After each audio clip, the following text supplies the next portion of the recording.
આખી પેઇન્ટિંગ કરેલી છે. અહીંયા પહેલાં મારે હતા આવી રીતના સ્ટીકર હતું જે આવવાનું, તો એને મેં રિમૂવ કરી મસ્ત સેલો ટેપ લગાવી પેઇન્ટિંગ કરી લીધું છે અને આપણા ફૂલ આપણે રેડી છે. પછી મેં એમેઝોનમાંથી ફ્લિપકાર્ટમાંથી મેં મંગાવ્યા હતા આ નેલના સ્ટેન્ડ, તો એ બધું રેડી છે. પછી મસ્ત આપણે લાઇટ રેડી થઈ ગઈ. વાહ,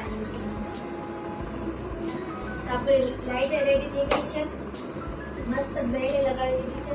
સો અહીંયા તો મસ્ત એસ્થેટિક લુક થઈ ગયું છે, બટ મારે આ વોલમાં પણ મસ્ત એક એસ્થેટિક લુક આપવું છે. જો કે અલગ અલગ પેઇન્ટિંગ એવું કરીને પણ મને આઈડિયાઝ છે કે હું રાઉન્ડ પેઇન્ટિંગ મસ્ત રાજસ્થાની લુક આપું, થોડું કાવ પેઇન્ટિંગ છે, પીકોક પેઇન્ટિંગ તમારા ચેનલમાં જોયું હોય તો મેં એ બધા બનાવ્યા હતા, જે રામ રામ પતાવે એવા બધા પેઇન્ટિંગ છે. એવું પણ મેં પેઇન્ટિંગ કરીને બનાવું, બટ એની પહેલાં મને આઈડિયો છે કે મારી પાસે આપણે એક જ છે